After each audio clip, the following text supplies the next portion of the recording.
want to know what you want to know. So come and sit down on the table of chat. We're about to introduce our star host, all the way from Białystok, Podlasie, in the former in Varukistan, and yeah. But we no, turn it up. Turn it up, DJ. Hello. Yeah. Hello, are you joining us or what's happening? Okay, people, welcome. This is Talkaoke. It is a pop-up talk show. Still, we were here earlier, and now we are here again. So, yeah, the way this works is that people talk to this microphone. I've got my own microphone. And we've got a young person at the table. What's your name? Mahmoud. Hey, Mahmoud, what's your name? Odan. Odan, nice to meet you, Odan. And we've got Andrew and Roy and Mikey. Mikey. Who else do we have? Come and grab a seat. Just take a seat. It'll be easier for the mic. Yeah. What's your name? Laima, nice to meet you. Mahmoud. Yeah. And your name? Oliver. Hey, Oliver. And of course, not forgetting Anas. Nice to meet you. And we've got people in the cheap seats as well. So basically, what's your name again? His name is Anas. Anas. Sorry. So Anas, nice to meet you. I'm Margot, and this is a pop-up talk show, Talkaoke. We have met on this side of the table. Now you're here. That's good for balance. And your name? Naima. And? Ali, nice to meet you, Ali. And we've got this car that is providing us sound effects. We've got our own sound effects pad, but it's not as good. It's not as loud. So anyway, welcome to Talkaoke. It is a pop-up. What's that?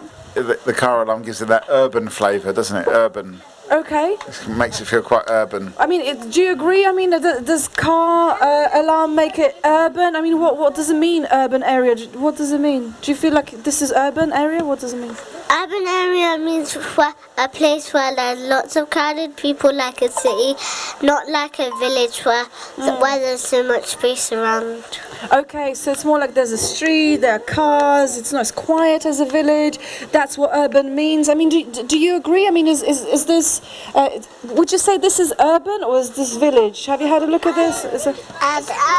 Urban. It's urban. Urban, okay. And okay, I guess there are some houses and stuff. I mean, like, so what do we have there? What should be there? I mean, I don't really know. Yeah, go on. There should be tall buildings, but in a village there's not tall buildings. They make their buildings out of straw and wood. Yeah. Okay, so tall buildings. I mean, like, what about Rick over there? You've got something to say?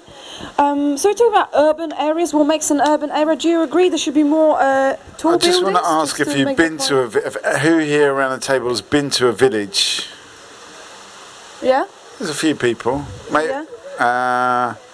And would you rather live in a village than in an urban area? Maybe we could, for those who haven't been to a village, maybe those who have can explain what it's like. All right. So who's been to village vibes? Yeah. What's it like in countryside? Is it similar or is it completely different to, let's say, around here? I think it's completely different. There's a lot more one-floor houses and stuff. Waterfall houses? Oh, one-floor houses. My imagination really went to waterfall houses. But okay, right. So there's not so many tall buildings. So what you were saying, that you were right. You agree with this? There's no tall buildings in the countryside. What about? Yeah. This one or this one? Oh, we've got a new person on sound effects. That's always good, isn't it? Yeah. Okay, so less tall buildings, flat buildings in the countryside. What else? Are there the same amounts of people, the cars? What else is going on there? Ali, you've been to countryside. What do you make of it? There's so much more nature and just organic plants and vegetables to live off of. There's less cars, less people. It's more of a peaceful life, but there is less shops and less access to things to buy, but you don't really need it when you've got all the organic stuff around you. All right, because you grow your own stuff, you don't really need too much. I mean, like, is this true? It's okay, you're right. Okay, so maybe, So organic fruit and veg. There's less people. I mean, what do you think about this idea? Is there too many people here? I assume there would be too many people in large cities and stuff. Yeah. And the population increase. Yeah. Okay. And what? And population increase. I mean, is it a good thing? There's a lot of people. I mean, Ali's saying in the countryside you don't have that problem. People don't even go to supermarkets. They don't need to. They grow their own stuff. I mean, but you're saying maybe there's a bit too many people in the city. What do you think about that? I think I would disagree with Ali. Okay. Yeah. So what is your view? What are you disagreeing with? So I'm disagreeing with like supermarkets. They don't have supermarkets, and so they have to find their own food, which is a long away. Okay. So if So they don't, yeah. so they have to travel far to find food like crops Okay. So it's just in the countryside. and tomato trees. Okay, so in the countryside, thank you for this point. So in the countryside, people have to travel long distances. And we've got a new face at the table. Give us your name just very quickly. Ishukri. Ishukri, nice to meet you. And we've got another person. Wait. We've got to introduce new people. Sada. Hey, Sada, nice to meet you. And your name is still Anas? Is it still Anas? No, it's Mahmoud. Oh, it's Mahmoud. Sorry. I feel Where's like Anas? chicken wings. Anas is gone. Right, oh, you're sitting here. You've got identical. Okay, you are basically are twins. But we were just talking about what do you think about this idea? People living in the countryside versus people living in an urban environment. If you had a choice, where would you live, or do you like it here? Where? Countryside. Yeah. What is it about countryside that you particularly? Fresh air. Yeah. Less traffic. Less people. Okay. I mean, this is what people were saying. I mean, what do you think? Is that your contribution? That's a good one.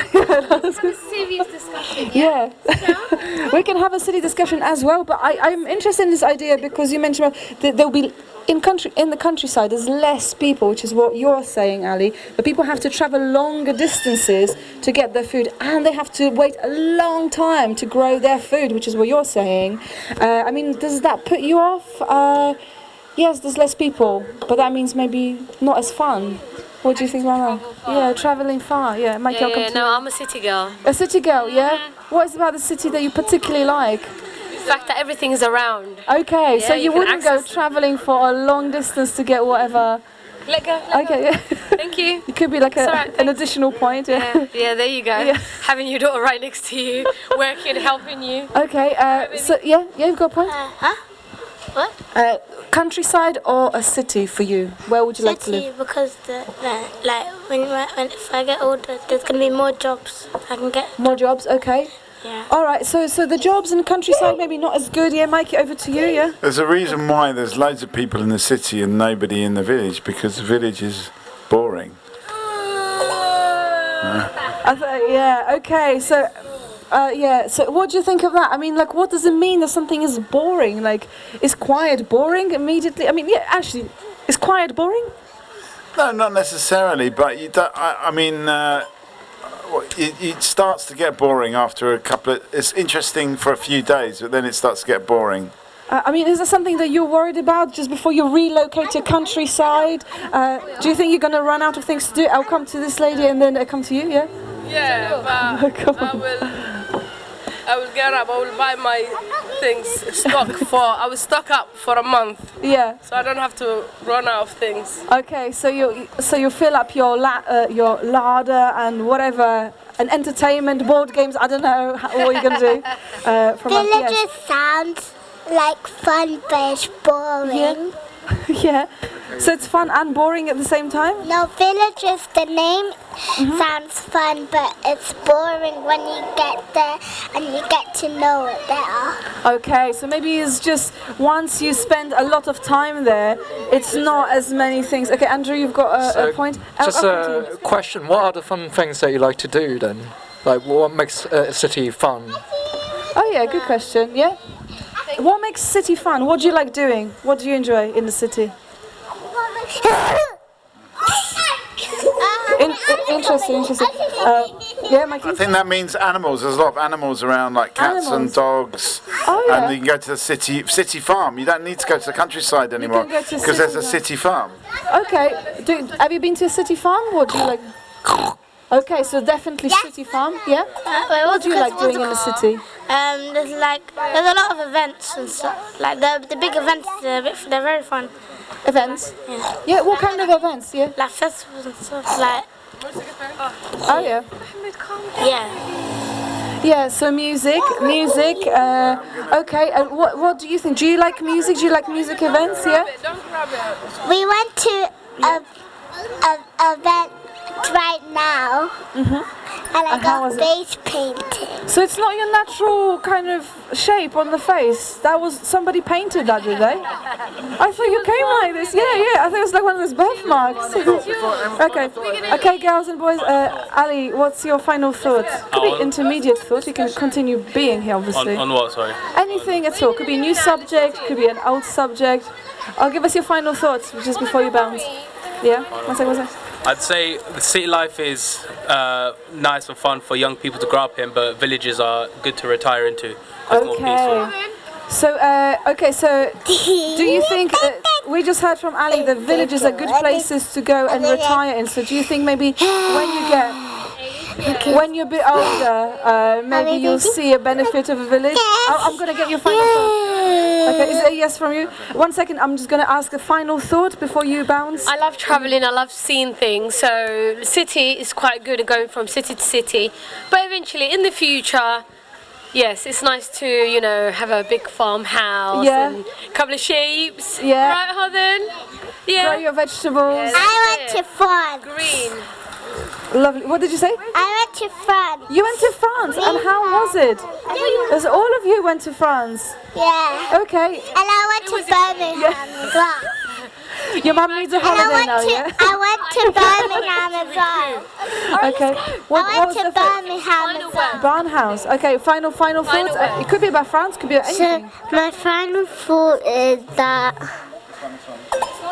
Everybody! Can you just stop there? We've got a final thought right now, yeah? So my final thought is that I want to go to the city because more jobs, more money, more fame. You can buy a mansion. You can go to live as a celebrity. Celebrity means you can be a queen or king, and you can live your life. Oh, so it's easier to be a prince or a queen and live your life in the city. All right. Like Queen Elizabeth. Okay. A very, very good points. Thank you so much. Have a lovely evening. Take it easy and get another holiday, please, if you don't mind. Yeah, for yourself, on your own. There's somebody here. Okay, maybe you'll come back later. Thank you. Okay, so I'm glad you guys stayed for this bit. Because that was a lot of really interesting points. The countryside, urban environment, Mikey. I mean, it's funny because this area is actually known sometimes as Aberfeldy Village, but it's clearly not a village. And I wonder why they give it that kind of sense. What is it about it that makes it village-y if it's not actually a village? I mean, yeah, good point. Do you know why this is called village? I mean, is that something that happens? I mean, does it have a meaning, village, anymore? I guess it's more like, I assume it's more metaphorically. It does have a sense that people know each other. I think that's like what really defines a village, is that if you go to a village, everyone said that, oh, I know someone living down the other end. And it seems that here, office is an urban environment, but it does feel like a village. That's my kind of like feeling. So that's the interpretation. Is basically about knowing people in the area. I mean, at the moment, we're talking about why this is called Aberfeldy Village. Do you feel like this is a village? I'm just going to speak to this microphone and to this tree for the time being. But you think it's the connections between people and people feeling like they know people down the road and that kind of stuff. Maybe local businesses as well. Yeah. It feels like, what about them? well, I was speaking to someone earlier who runs the tailoring shop, and the fact that someone like that is. Is it recording? Just double check because. The fact that that business owner's walking around the street happy to make time to have a conversation with me, even though we'd never spoken before. I can't imagine the owner of H&M being even in this country, probably on a yacht somewhere. So it's about the idea that you're invested in your area maybe, and you're present, and yeah. Okay, so maybe there's more businesses. People also just have time to chat in a village, just maybe a different vibe. What do you think of this, Mikey? Yeah, I mean, I've not ever spoken to the president of H&M, but I have spoken to Mr. Hussein the tailor. Yeah. And what I do How find was it? frustrating is he loves to have a chat, but he never comes and sits on Talkaoke, which That's not very villagey. Yeah, it's not very villagey, but yeah, I don't know. For me, yeah, I don't know. I guess there's something about the village. Sometimes it can be seen as a little bit backward, like the village mentality kind of thing. Village. But does it need to be like that? I don't know. Is that just unfair sort of slander on villages? Okay, so are villages a bit backward? Are cities just more happening and people are just cleverer? I think it's quite maybe telling that people during lockdown were very quick to move out of London to find, as their priorities changed. So I think maybe it's about that. It's about what you're looking for, and at the moment, as a young professional, it's nice to have a lot on your doorstep. But when you can't use any of that stuff, and you realise actually the area and the space you do have, it's not hard to find somewhere better. It'd be quite quick to leave London, I think, if it wasn't for all it had on its doorstep. So do you think the people who have moved out of London, are they coming back? I mean, are they realising how amazing this place was? Andrew? No, I think I know a few people in my office. They move out of London, and since after the lockdown, they just stay in the same area, and they just instead chose to commute to London because I guess I think the rent-wise is cheaper, but it's also I guess they kind of start enjoying that lifestyle of like not having to, a quieter lifestyle. And also just a bigger house and bigger flat. Okay, so people just like maybe finally having time to realise which lifestyle they like, how they would like to spend their lives. Are we live streaming? Sorry, No, we're not live streaming. Could we be live streaming? We could be, but we could be. Could be doing many things. We could be in the countryside right now. We could be doing this in Cambridgeshire. Yeah. In the middle of nowhere, but we're doing it here in the city where is more happening. But yeah, so do you feel I like just wanted to talk about something a bit different, apart from the fact that these chips are way too salty for my high blood pressure. Okay. But I do have a problem. I want to bring my problem to the table, and my problem is a lot of my friends have moved out of London, and I've tried hard to make new friends, but now I'm too old. Okay, maybe you passed the make friends by date. Yeah. Okay. So that's a problem for me. A lot of them have moved out, especially during the pandemic, but the process started before them. Was it a mental migration before then, before they kind of... Is it because of you? It may be, actually, yeah. It's a really poignant story. I mean, is it easier to make friends when you're young? Do you have many friends? Would you say you've got many friends? Maybe yes, or maybe no. Do you have many friends, Andrew? Do you share this kind of sentiment, this concern that your friends leaving? I think like some of my friends stopped making new friends, but I think that's like more personality-wise. Some people like to have only 5 or 6 main friends and they stick with each other. For me, I kind of enjoy meeting people. So how many friends do you have? Yeah, well, this is the question. Yeah. I have quite a lot of friends. Would you still, even after this comment, consider Roy your friend? Roy is one of the many. You're not that special, Roy. It seems to me. No. Roy is a good friend. He's my top 10 friends. Okay. But yeah, it's always weird, right? Like I feel like you only start realizing how many friends you have, and I don't know if it's a Facebook thing. You know, back then there's like kind of a competition on how many friends you can add on Facebook, and then like people feel proud having like 1,000 or 2,000 people. But I don't know, nowadays do people care about that? I mean, is it about numbers? Is it about personality that kind of prevents people or makes people have less friends? We're talking about friendships at the moment, actually, and yeah, I mean, is there a kind of age thing on making friends? Is it easier for older people to make friends? Have you had friends turn away from you, Roy?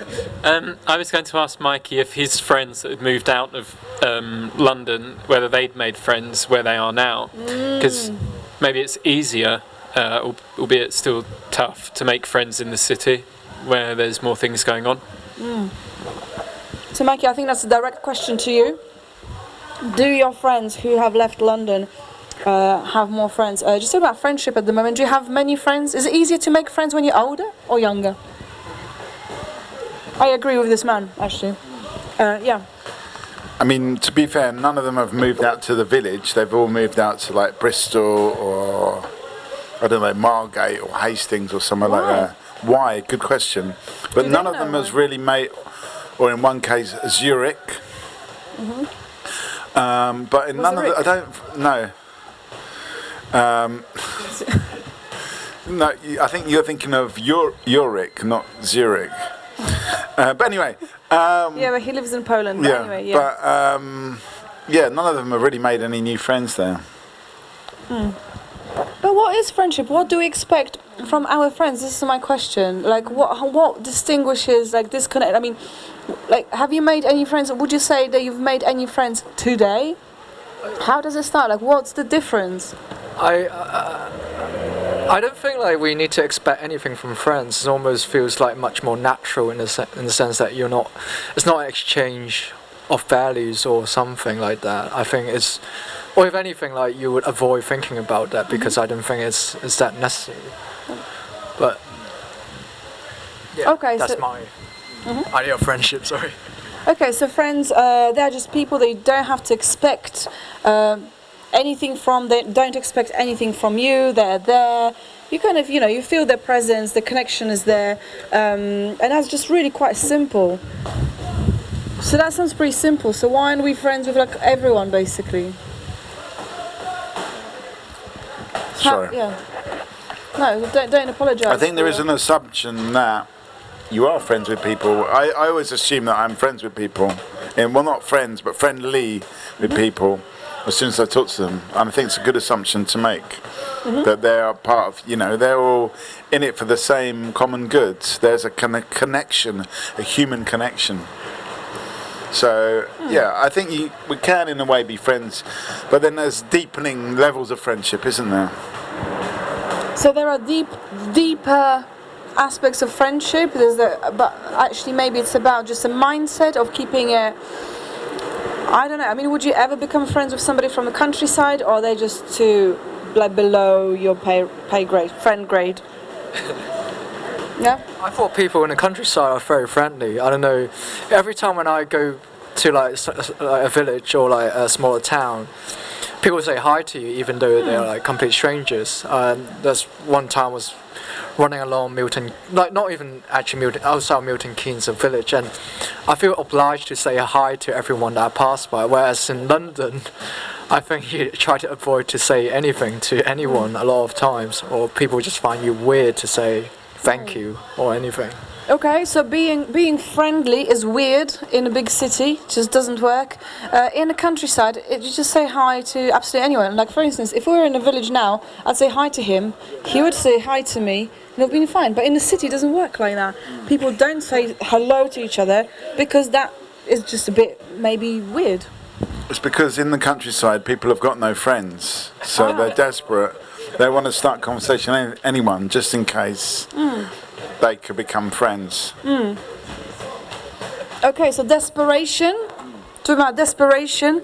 To have friends. I mean, have you ever felt that pressure? I mean, to make friends with people, or to connect with people. I mean, or do you ever worry that if you don't connect to someone, if you don't have any friends, is that just your preference, or does that mean that you are, I don't know, a horrible person or something? Like, do friends say something about us? I think generally if you're at school or at work, you don't necessarily have to make a really huge effort to make friends, because you're going there every day, and just over time you'll build friendships. But one occasion where I did feel that I had to really make an effort to make friends was when I moved to Switzerland for a year. So I was in a completely new environment, and having to very quickly kind of catch up with everyone else already knew each other. So I was very aware that I had to make a big effort to kind of do that, and I think going out really helped in terms of not just to pubs and whatever else, but making an active effort to go to museums with other people, being really sociable, just trying to find events that I could go to with my new colleagues. So I think having those kind of opportunities are really important, and I think in bringing it back to the city, I think the city offers those kind of opportunities. So maybe there's you just made me think of this. I don't know. You went to a new place, completely new country, and you almost had to make it. You had to make it work. You had to work hard to make these connections. Did it kill fun? Did it kill the fun element of meeting people? Encourage these people. I'm going to encourage. Yes, I am going to encourage these people. I think they're called Nick and Veronica. 2 minutes. 2 minutes. But they are just they're far gone. Yeah. I think they thought that we can't see them, but I could see them actually. I could see them quite clearly. Yeah. You think we'll ever be friends with Nick and Veronica? Well, Why not? I suppose. Why not? Why not? Yeah. Why not? Why not? Why not? I mean, aren't we already? I think we are. Well, are we? I don't know. I mean, okay, so if you think you're friends with someone, but your supposed friend gives you a cold shoulder, you ask them for help, and they just don't respond. Is that the end of friendship, or you just need to be patient? They just weren't in the mood. Get over it. I want to tell you another fact about me. That I find it very difficult to recognise people compared to average people. So if they're good looking, it's easier for you to recognise? No, it's actually harder for me to recognise good looking people. Right, what? Because they've got more Phenomenal. symmetrical faces. So often people think that I'm blanking. I never blank people, but I just may not recognise that they're somebody that I know. Do you recognise these people? No, not at all. No Okay. idea who they are. We're just talking about But, friendships at the Yeah, moment. come and Hello. have a seat on the table of chat. Rest your arms. 2 minutes, 2 minutes. So what have you been doing? What have you got on your shoulder? We're working. Well, we're doing a vintage. This is the first time. I didn't want it to be like this, but I guess hello everybody. So today we have a lovely vintage market being held at the Aberfeldy village. Oh. Hello everybody, and my name is Samantha. Sorry I look a bit crazy, we've just come from doing a little creative session with the kids at the Aberfeldy Village. But it's good, keeping busy, and so we're going to be having a couple thank you. This is what I mean. This is what real friends do. We were just talking about friendships. Is it more difficult or easier to make friends when you're older? Because the consensus on the table is harder when you're older. Oh, okay. Yeah, you agree? I mean, you know what? I've heard a lot about this. They say when you get older, you just, your group of friends becomes smaller, doesn't it? Because, you realise... Supposedly, yeah. It's about, what's the word? Quality, not quantity anymore. You see, I feel like as you're, especially from moving here, living alone in London, initially I thought, yes, everyone's my friend. Wow, this is so... But I learned the hard way. I learned the hard way in life. It was challenging, painful, but at the same time, now I'm finally at a point where I can say I have about at least 5 friends they've got my back, they're good friends. Yeah, they wouldn't do me wrong. So you know what? Andrew made a point earlier about this is Andrew, by the way. This is Roy. This is Mikey. This is Sam. I'm Margot. This is Talkaoke. Everything and everyone has been introduced. But you're saying, Andrew, that maybe making friends. can I have it back? Yeah, thank you. Making friends, your friends are people that you don't have to prove anything to. They're just there for you, and that's just how it is. What do you expect from your friends? Do they have a function?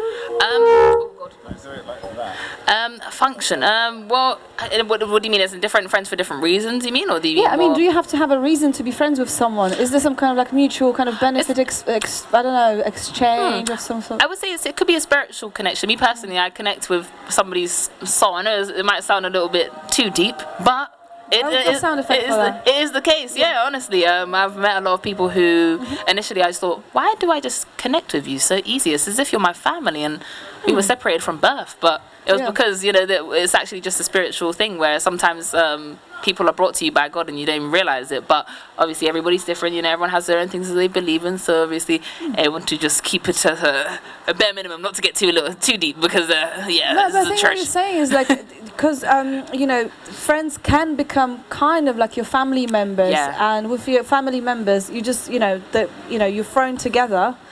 You've got your brothers and sisters, whatever, your parents. You don't really have that much choice, but you are drawn naturally, it seems, to people that kind of share similar, energy, spiritual depth. Mikey? Well, I don't necessarily think it's a thing created by God, but I do think people... Give us your final thought. Final thought. Give us your but final... Can I just finish this thought? Yeah, I do think... Well, it's a quick one. I do think people are drawn to, like-minded people with similar kind of views and ideas. Yeah, my manager's calling me. Sorry, lovely people. Yeah, you have to skip down. We'll speak to the manager. We'll speak to her. My manager is calling. She's a lovely lady as well, actually. She was spiritually brought to me too, actually. I can't even explain that one, but... Let's hope that she doesn't appear behind my back. Oh God, Natalie, I love you. We hope you don't get into trouble. But thank you for stopping by, Sam. Thank you for sharing your story about friends. Thank you. You and too. it is second-hand September as well. Yeah. So some gags will be recycled. What I want to know is actually, this is a question. Sorry, I know you got to go, but what happened to second-hand September? Is it still happening? This time last year, we were doing second. Okay. Bye, Sam. Bye. And is this the second-hand September, or is this the? Or is every September second-hand? Oh yeah, exactly. I mean, are you? Sorry, can I have this word? Are you wearing any second-hand items on you right now, Roy? I think that technically this jacket is. I think it's upcycled. Okay, but did you get it for cheap? Yeah, I did. Good. And it's lasted a long time, so okay. Good bang for your buck. Okay, what about you, Andrew? Are you wearing any recycled clothes on you right now? I can't remember if this is a second-hand or is just from a vintage shop. I can't exactly remember. Have a think. No, it's not that one, it's the millionaire. Okay. Andrew, is the shirt on your back second-hand or is it designer shabby chic? I think it's not second-hand. I don't think it's second-hand. I'm sorry, Andrew. So maybe we are still on. What's the date today? 22nd of September. You still got a few days to get down with the second-hand September. Mikey, welcome new people as well and old people. We've got some recycled participants as well joining us occasionally. So this is Talkaoke. We have just been talking about second-hand September. Apparently, it's happening. We were just having a quick audit of. If people are wearing second-hand clothes right now, yes, no. Mikey, are you wearing any recycled second-hand clothes right now? No. And we've got new faces around the table. What's your name? My name's Akbal. Tanya. Ian. And I'm Margot. This is, believe it or not, Talkaoke. It is, yes, a pop-up talk show, and yes, it is up to you to decide on the subject on the table. But do you have any views to throw in about this kind of second-hand fashion? Are you wearing any second-hand items now? No. Do you wish you were? No. Why? I didn't pay for this, if that helps. But no, I don't. I suppose I would if I really liked something, but I can't imagine. I don't really do that. So if it's second hand, the first kind of feeling is like, I probably don't like it, and then No, I don't think so. There's loads of those. What do they call them? Like vintage clothes shops in Margate, and I have been in one or two. Did you get anything? No. All right. Well, yeah. But not because I object to the idea, but just because nothing appeals to me. Okay, well, I think that's fair enough. I mean, I'm just going to ask Tanya quickly. I mean, are you wearing any second-hand items on you right now? I'm wearing a hand-me-down jeans, but I got it from a friend. I wouldn't go second-hand clothes shopping.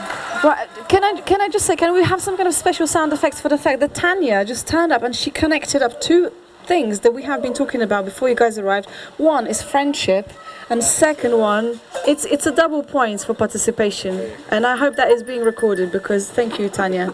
And the second point was about fashion and the jeans and second-hand items. I mean, is there anything? Was it a good friend? Was it friends? I mean, what kind of friend was it?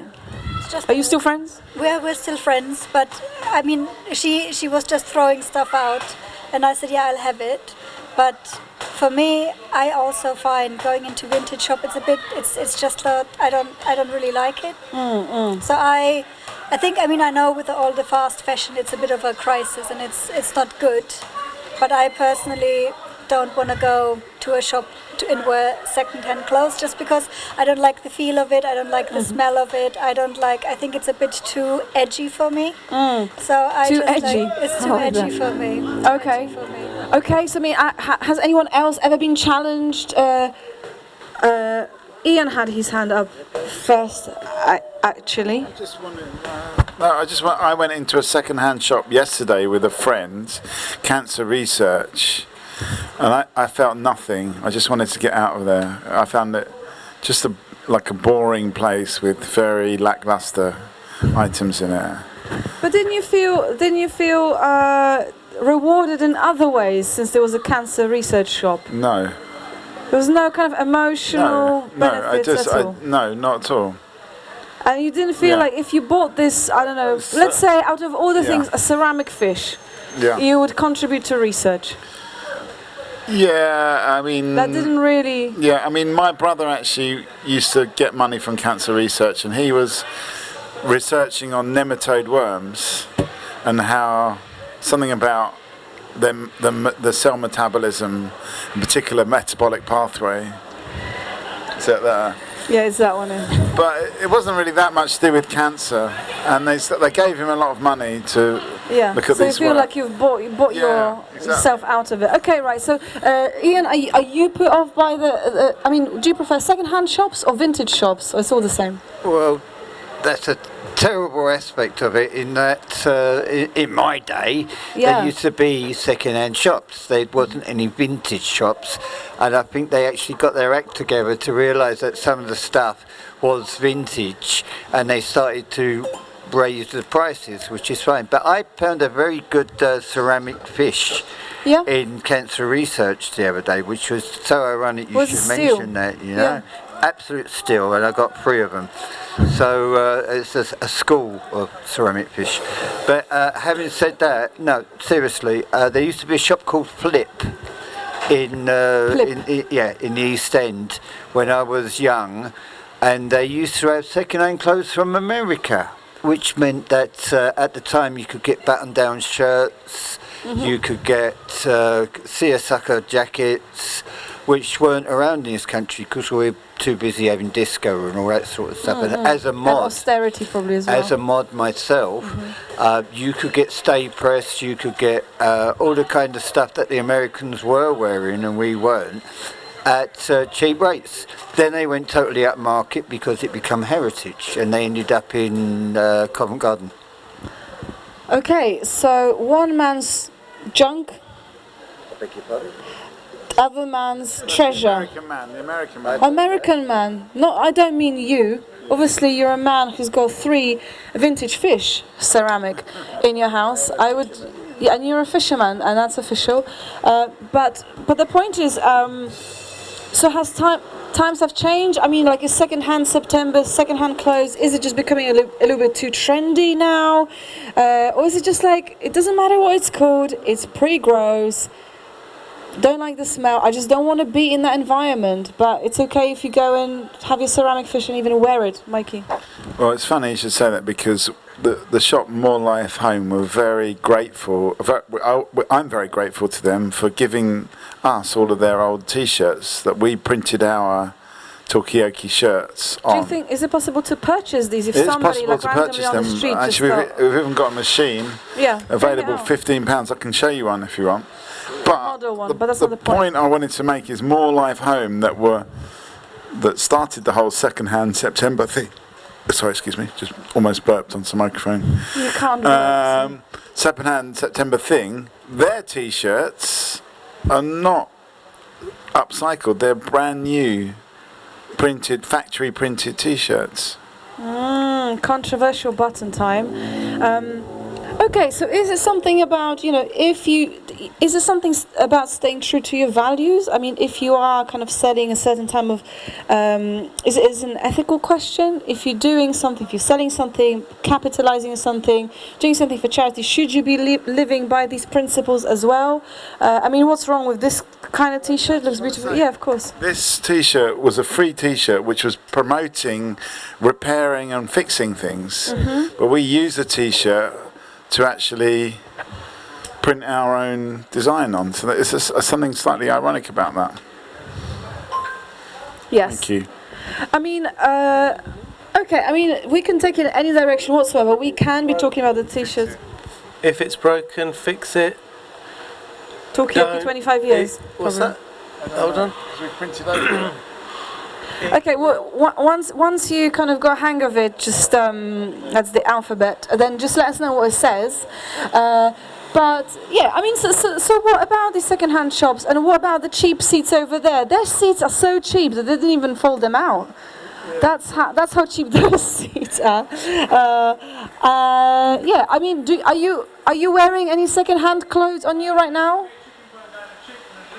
Are you keeping a safe distance? Is it like virtual food? You get a free chair with chicken burger. Yeah. I mean, do you want us to put in the order so you don't get too close to the Talkaoke table? Shaz, I didn't realize that you were into charity. So anyway, so this is still Talkaoke table after 5 hours sleep. Yes, this is happening. We don't care. We are here to have the conversation on the street, and as it is. Down to you people, not just to you, Mikey, to have this conversation.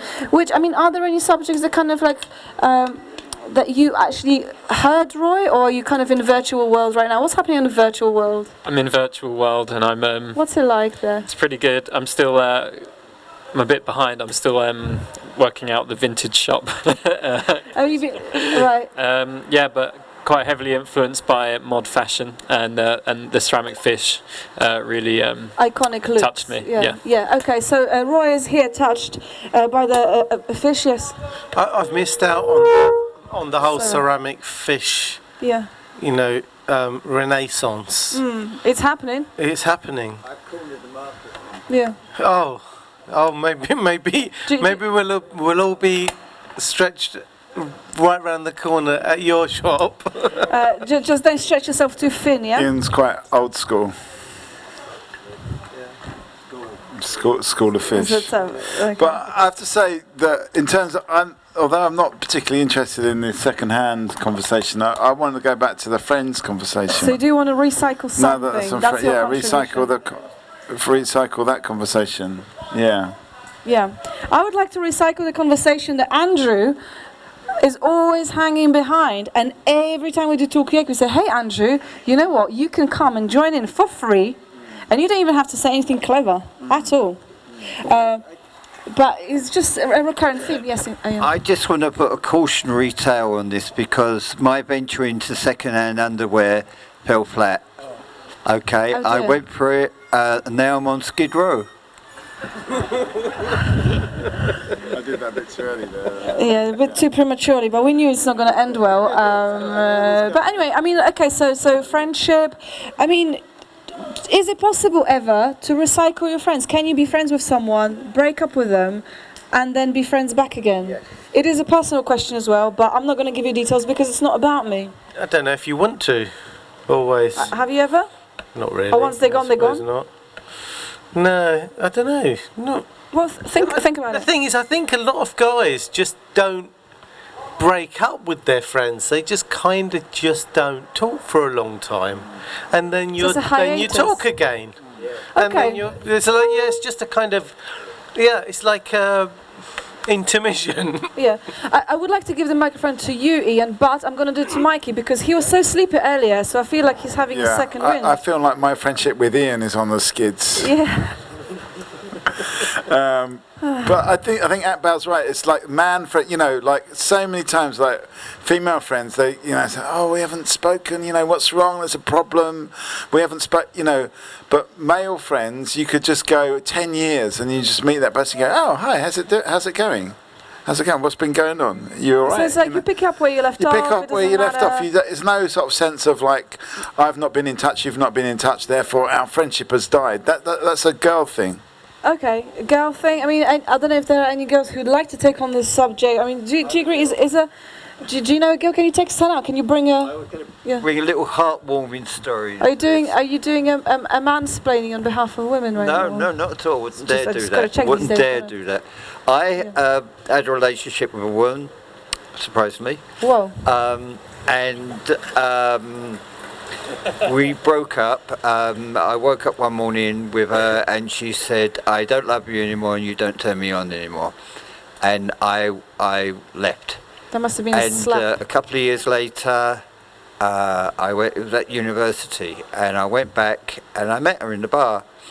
And I went back to her place and we slept together, not in a biblical sense, but and the next morning I just said to her that, you know what, we had that time together, it was really nice, I was very lucky to have you, and isn't this good?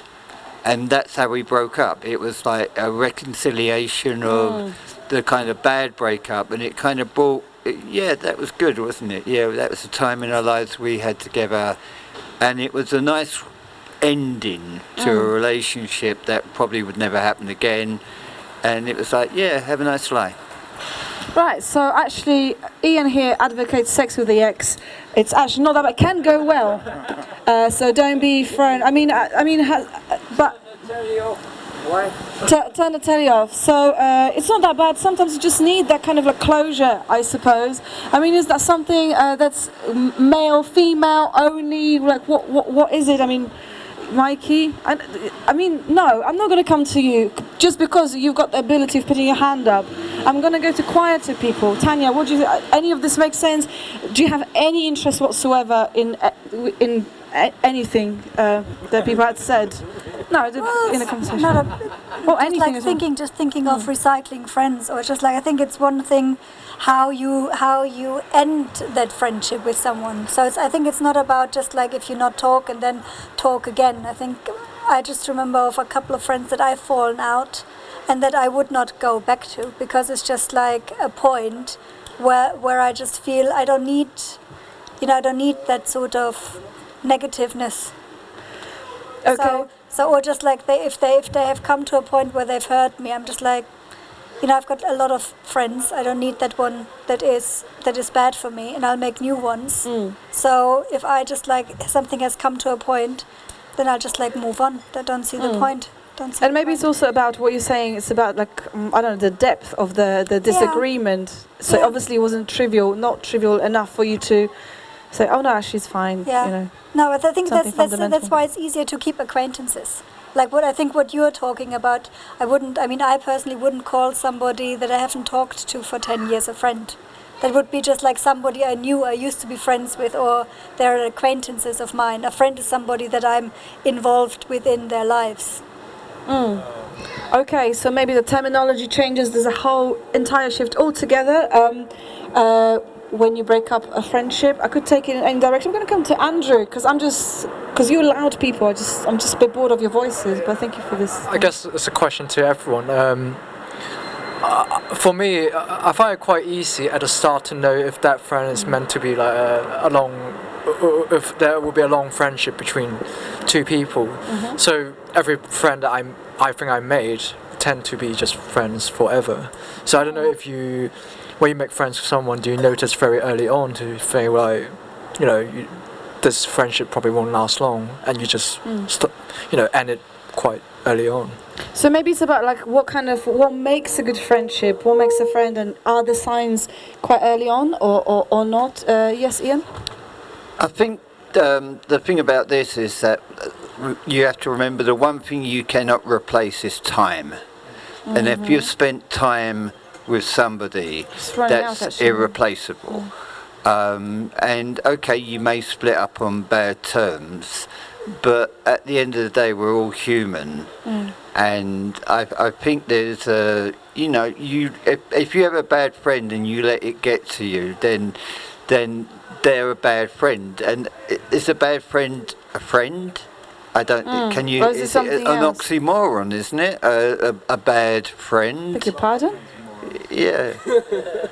Oh God, no, but I think you've hit on something. To do that on there. I want to hear that gag again. Cancel participation sound effect. No, but I think you made a really, really good point. It's about time. Like we cannot get our time back. So what is it about ending friendships? Is like when you ended a friendship with the friend that you were describing, did you at any point feel like, oh shit, but there's been so many, I don't know, months, years, whatever, it's a shame, but actually, did you feel any kind of sense of wasted time?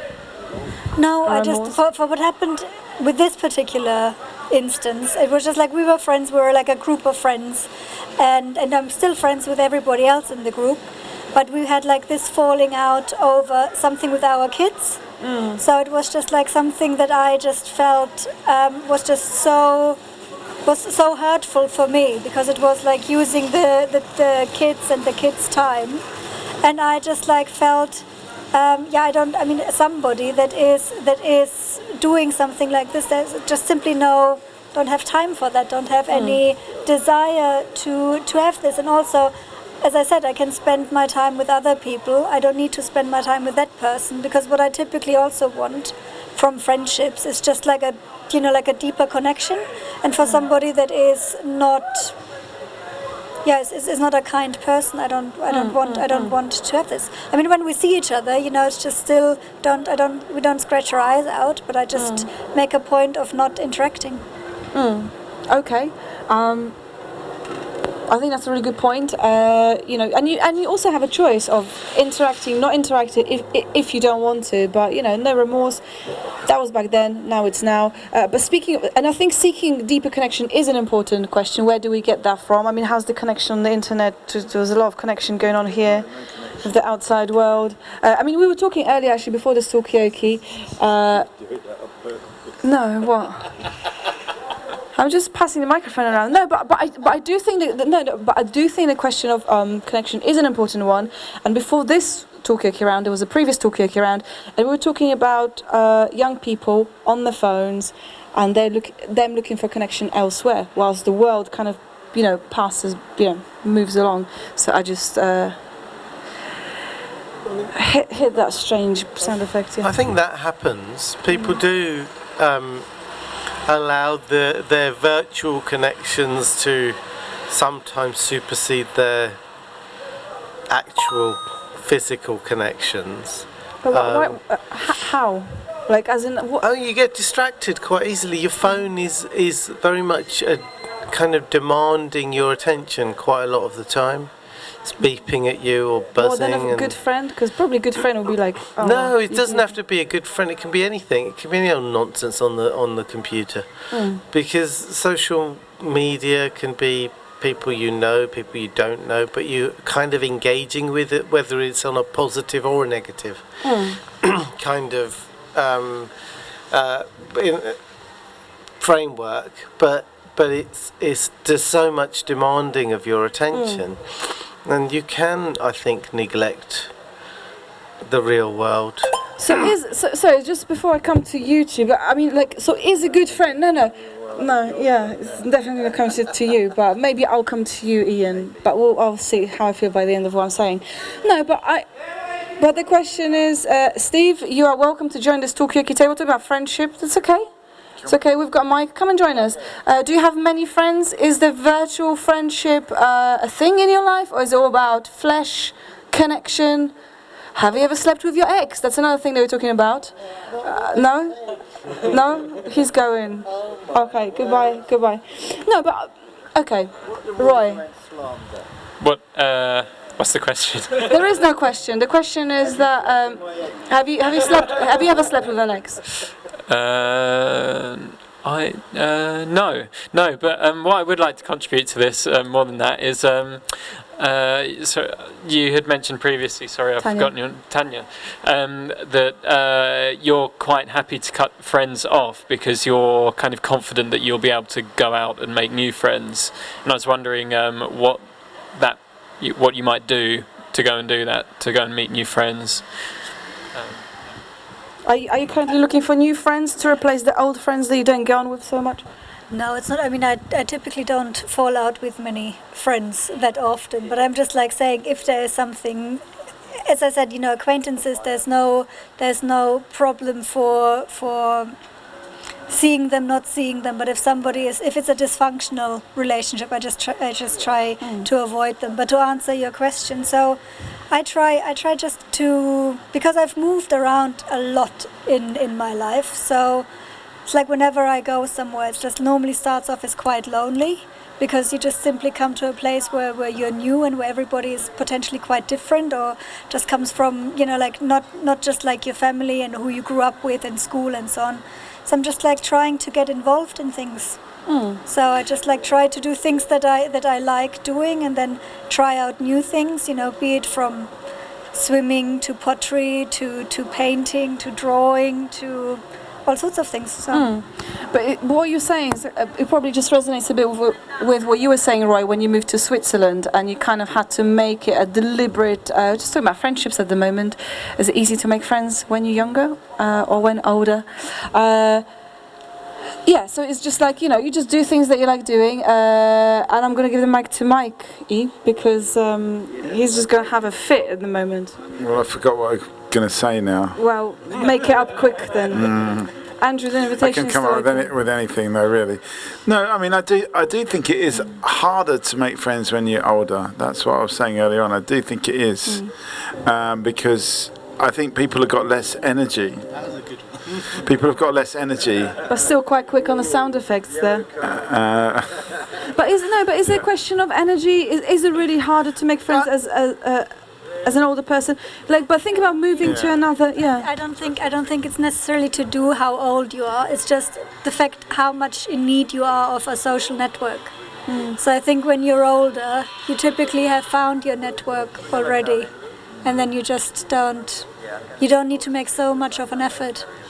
I don't think it has to do with the age. It's also, I think, the circumstances when you come into other circles again. Because I remember when the kids went to school, I've made a whole group of new friends, because you just like meet other people that are all of a sudden in the same life situation as you are.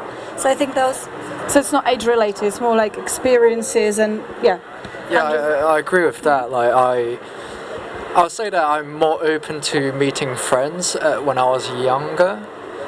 But now I feel like I can find easier to find like common points if I try to go out and meet people, and therefore the friendship tend to be a little bit more, substantial in a way that is more, you can find more common in terms of the conversation. It will lead to, sometimes much more meaningful dialogue. So I guess, as you said, it's not really about the age, it's really about the circumstances or the stages of your life, of what you're doing, But what about? I'm just curious about how do you make that better connection? How is the way in which we, converse or probe other person just gets better? You get more experience in that, and is it purely luck? It's got nothing to do with your conversation skills. I think it does. I mean, this is just always you can do stuff or whatever. But I mean, if you have friends, if you have soulmates or whatever, they don't fall from the sky. So that happens once in so often. You might be talking to people. You might be you just go anywhere and talk to people, and you might you might have conversations. But if you want to have I think for me to meet people that are actually quite deeper friendships. Can't happen with everyone. Okay, so Ian, my question to you is like, you know how you and I are soulmates virtually. Do you think it's more like a spiritual connection, or is it something that we just both grown to be better at, or is it just sexual compatibility? It's not actually that at all. Because Ian is married to a really great person. Really, I felt so neglected now. You didn't have to say that. The first bit was good and then you shot me down. I want to talk about the concept of hate here. In the sense of, if we're splitting up with people, does that mean to say that you hate them now? Because, I've thought in the past, how many people do I hate? And I can't muster the energy to... The only person that ever comes to my mind that I hate is Margaret Thatcher. So, and I didn't realise you had a thing with her. She was the ex I was talking about, obviously. There you have it. But yeah, and I can't muster the energy to hate people. Therefore, I kind of welcome people from my past. I think the thing about age was a big red herring. I'm older. I'm an older man, and quite frankly, I'll talk to anyone. And usually, if they don't like me, then they don't talk to me. I mean, can I ask people walking past? I mean, do you have many friends? Like, we're just talking about friendships in general. Are you guys friends, or you've never met before? We're not friends. You hate? Oh yeah, we're talking about hate as well. Do you hate many people? Is it like obvious if you love someone you don't hate people? Do you hate people, or is it too abstract? Name one person you hate. Name one person you hate. Is it Margaret Thatcher? Yeah. I think. I mean, hating somebody you don't really know. I don't know. That's a bit of an odd one, because why? I didn't know Margaret Thatcher, and I can't say I'm ambivalent about her as a person. You might hate what somebody did or what somebody promoted, but I'm not sure. I'm sure she was not bad. She was a chemist. She can't have been all bad. Okay, so maybe it's not as personal. Yeah, right. I mean, like kind of love, hatred. Kofi is a chemist as well. So. Right, so love, hate. Maybe that is also a bit of a red herring or a ceramic fish. It's not really that binary. I don't think love and hate are really opposites. It's like yes and no are not really opposites. Like yes, but when someone says no, it's much more powerful than when someone says yes. But people tend to say yes a lot more. Like we like to agree with each other and like to say yes a lot more. In fact, we use the affirmative buttons a lot more than we use the no buttons. Not when I'm in the middle. Not when you're in the middle, no. So, and it's the same with love and hate. I think, hate is a much stronger emotion in a way than love, but it's more rarely felt as well. I mean, I can't even muster myself to hate Margaret Thatcher, even though I think she did a lot of damage to this country. But is it about hating a person or their behaviour? Yeah, personal opinion, which I know you don't get much time to express. I mean, the person over there on the other side, do you hate anyone? Is hatred a feeling that you ever feel? We're just talking about hatred and love. But we will never know. Scare people away with the hatred, I think. Yeah. Who do you love? How about that? I'll flip it, yeah. I love this lady here. Oh, hit the love button. I don't know which one. Yeah, that's that one. Okay. So you love this woman, which I get fully. Yeah. I don't understand why. Yeah. But I'm fully behind that concept. I think it's a great thing. I mean, do you feel loved? Yeah, I do. Good. Do you feel loved? Yeah. By who though? Well, yeah, by Akbal? Yeah, yes, as well. Ian, do you feel hated by anyone at the stable or inside of? Do you feel hated by anyone in the stable or on the outside? I'm sure there's people in the world that hate me. How do you know that? But why not? But why? Is it because they just get on with everyone? So, but do they hate you as a person? Do you think? If that's even true, or do they hate because they disagree with you? What I stand for. I mean, if you get into a conversation with people about your moral aspects or your political aspects, and yeah, but my politics run very deep. And when I talk about Thatcher, it's almost personal. In fact, too You come out personal. with a rash almost when It's it's almost as bad as when you told me you didn't love me, you know? I didn't mean it. It was just called performance. But no, seriously, the amount of harm. I mean, I grew up as a teenager in a time of no employment. I grew up as a teenager, and I worked for middle-class institutions that treated me like shite. And I have a deep passion against that kind of selfishness and that kind of irrelevance of communities, that kind of passion for money that affected me in my formative years. I grew up in the 60s when the education system was crap. That's not her fault, but she took my milk away, the bastard. The snatcher? Yeah. Right. Sorry. No, that's okay. That's okay. Okay, so it can get personal, and maybe if you wear your politics, come and join us. This is Talkaoke. It's a pop-up talk show. We do it here, not over there. Not over there. We're here. You can come and join us if you want to, but if you don't want to, also you don't have to join us. This man laughing, I don't know why he's laughing, but maybe he'll tell us later.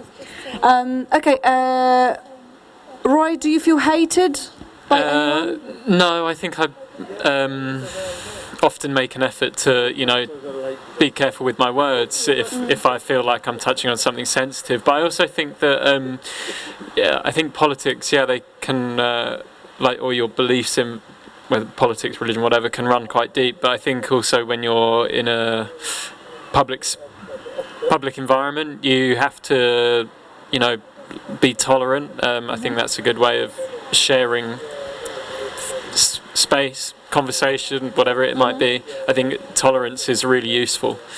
Yeah, I agree. Tolerance of people talking is very important. Sorry, I'm joking. But I think what you're talking about is if you are politically charged, if politics is something like really personal to you, then it's easier to antagonize people, and that's just how it is. Just connecting up all of that, I was in the petrol garage this morning, and there were the two women behind the counter were having an argument about Charles III.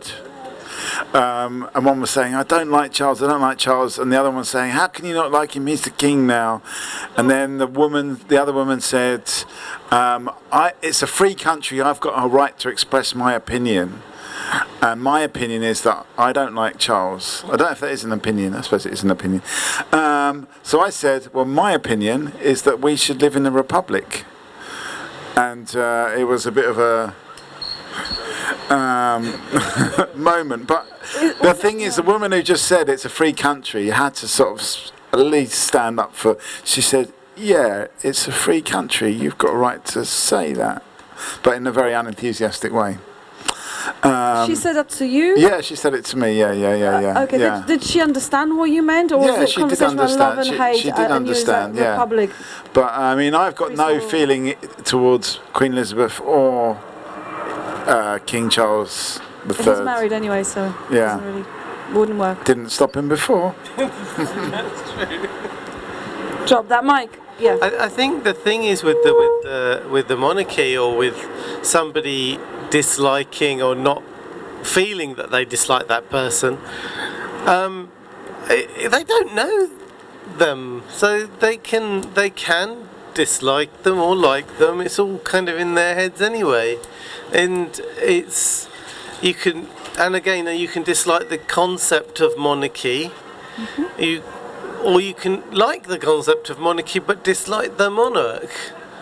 It's all kind of very subjective, and it doesn't... I'm not sure it's hate. I think it's just your feelings at the time. And so if people... I don't feel particular... I meet people from all different perspectives in terms of politically. And they don't always... align with my thoughts, but I think everybody has quite a valid viewpoint on the whole, and it's always quite interesting to figure out why they have those viewpoints. I kind of like to delve into it a little bit and figure out why they do love the monarchy and why they might. I've certainly met people that love the Queen but dislike Charles. there seems to be this kind of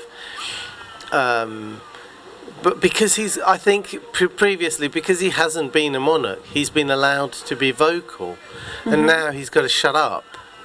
It's weird. It's a kind of strange job to have. You know what also is a really strange job is my job in the middle, because you just threw in hundreds of points. I'm just gonna no, but that's okay. But no, but because you were talking about can you hate or love someone that you've not met? Does it really matter, or do you just have to go like, yeah, that's a very interesting point of view, you deluded person? Because is it that kind of thing? And also, is it just a fun thing to do, just to kind of understand where people are coming from if they've got a completely opposite views to you? Is it just a funny game? Do you find it amusing to kind of look into why people hate your political views? Is it an interesting pastime? I probably come across as somebody that's very strict in my opinions. I was on Facebook, and I've joined things like pro-Trump stuff, trying to break out of this little shell that I have of agreement in my Facebook thing, because I realised that I tend to talk to people that tend to agree with me, and I realise that that can create a little bubble around me. So I've purposely gone out to. I sometimes read, when I find it, the Sun on the train, and I read what the Sun says just to see what the other side of the opinion may be, and I kind of think that's a healthy thing. But having said that, yes, evil. Let's talk about evil here. Let's talk about people that make decisions, upper class people that make hard decisions that other people pay for. Now, you can hide behind, we're doing this for the state, we're doing this for the country to make things well, but that neglects the fact that other people are suffering. And I think it's very easy to say for the current Prime Minister to say, I'm not afraid to take hard decisions, and that's fine for a bureaucrat, but when you take hard decisions that affect other people's lives detrimentally, then I question the point between there and evil. Okay, before I come to you, Akbar, I mean, since you've got so many opinions, this is a call out to anyone who feels like they've got too many opinions, or many opinions, or no opinions at all. That's basically everyone. If anybody would like to swap with me and have a go in the middle, because I think we kind of... no, it could be you, Mikey, but it doesn't have to be you. It could be you, Andrew, could be you, Ian, could be you, Roy. I mean, as you can see, stakes are high and not that high at the same time. We are having good conversation. Well, just make sure that you go to the toilet, not to this tree, because... Yeah, all right, okay, fine. Well, there may not be space in the middle, but... I'm not going to wee in the middle. Yeah, no, don't do it. No, but I think, the call-out is out there. If anybody would like to have a go in the middle, please do not hesitate. The flush is broken. The flush is broken. Yes. I mean, I think our leaders, by tradition, have been normally psychopathic people that find it easy to make tough decisions where people suffer. That's just, I think it'd be hard to be a Prime Minister and not be like that, because you're just, you're just making these really, really tough decisions. So I think that most Prime Ministers have been emotionally cold, and pro all political leaders. Talking about tough decisions, hello, welcome. This is a Talkaoke. It is a pop-up talk show. Was it a tough decision to cross the street to get curious about this? Sorry? Was it a hard decision for you to cross the street and come closer to this? I've seen it a couple of times, but I didn't really know what it was. Sorry. It's not a cold. I should just mention briefly. Maybe it's bad news for this man, I don't know. Maybe, yeah, he wished he was, but anyway. But yeah, I mean, it wasn't a tough decision. It's just that I didn't really know what it was, and I didn't want to come in and sort of disturb. You didn't want to do the wrong thing. Yeah. But you've done the right thing, so thank you. Hit that round of applause again and a tick button. So at the moment, it is just a talk show. So we're just talking about whatever people want to talk about. We have been talking about the politics of this country, and can you hate somebody, even though you've not met them, but they represent a certain viewpoint, like Margaret Thatcher. Not met her, but you can hate her because of what she had done. Is it possible? We were talking about friendships when we were talking about, is it okay to break up a friendship and then come back again together, and is it a male thing that you just don't break friendships, you just don't talk to somebody for several decades and then you go, oh, how's it going? Are women a bit more like, hey, so are we friends, are we not friends, what's going on here? Is it a gender thing? What else were we talking about? Community, talking about the royal funeral. I don't know, maybe you've heard that was kind of happening. It was a minor item on the news. But anyway, I'm just going to do a round of names. What's your name? Ankita. Ankita, nice to meet you. We also have got Andrew, we've got Ian, we've got Tanya, we've got Agba, we've got Mikey, we've got Roy. I'm Margot, we've got Rick, who's hiding behind this wall. And yeah, this is Talkaoke, so we can take in any direction. Do you want to have a go in the middle? Yeah, give him a round of applause. What we'll sometimes do, Ankita, yeah, what we'll sometimes do is we just, I come out, someone else comes in, and that's the only thing that changes. You go under, don't you? Yeah. So let's have a big round of applause for Margot once again. She's done a great job there in the middle. Lukewarm applause. Thank and I'll hit the applause button as well. And we're going to have Ian. This is Ian's first time in a public setting, so this is quite exciting. Sounds so exciting. I'm so excited. I'm very excited. I don't know about you. I feel like Captain Scarlet. Yeah. Yeah, well, no one knows There's the one for the reference, elders. so don't worry. You'd know that, wouldn't you? Captain Scarlet. Legion of Extraordinary. Yeah, let me just adjust this a tiny touch. Hang on, there we go, and there we go. That's no, you haven't. Yeah. You never do. Yeah. Okay, over to you, and maybe just get that round of names to start off with. I will. Yes. Yeah. Oh, this is very low. Yeah. So, who are we? Do you want to start with Mikey? Akbal. Tanya. Ankita. Ankita. Yes. Lovely name. Andrew. Ian. Margot. Ian. Oh, you're far too attractive to be Ian. Roy. Okay, so we were talking about friendship and the way friendship ends and whether we can revive them like some kind of dead body. I wanted to sort of follow up a little bit on what you said earlier about the Prime Minister, and I think evil's a bit kind of difficult to contextualise, but she definitely has an agenda, and so do quite a few members of the cabinet. They wrote a book about it called Britannia Unchained, and they have very, very strong beliefs. They can be hard on the working class when they believe the working class are lazy and feckless. And anybody might be. If you've got a worker in your house and you think they're lazy and feckless, you'd tell them to get on with the work, wouldn't you? Yeah. Being in the middle, I don't answer questions. I ask them. Margot. Yeah, your function is really reduced to passing on this microphone. Absolutely. No, but I mean, I think it is a tough job to be a politician. But I mean, there are ways in which you can make your point. If someone, and also, how do you know people are being lazy, or maybe people are being super lazy? You don't know. So do you have to just come up with a random sweeping statement and just say it confidently and several times for that to become, I don't know. I'm going to come to Andrew. Oh, sorry. So how do you define laziness in a sense? I'm not defining it. So Liz Truss, Kwasi Kwarteng, Dominic Raab, a few others that co-authored this book, described the British worker as amongst the worst idlers in the world. They've defined the British worker generally as being idle, and their policies and what they do will be kind of a reflection of what they think, I suspect. So what do people think? Does this brand people in your own minds? Do you think that people are lazy? Are we lazy? Or are they super intelligent or something? So, Andrew? from my understanding, Liz Truss also used the Chinese worker as a comparison to the British worker and say like they're less productive.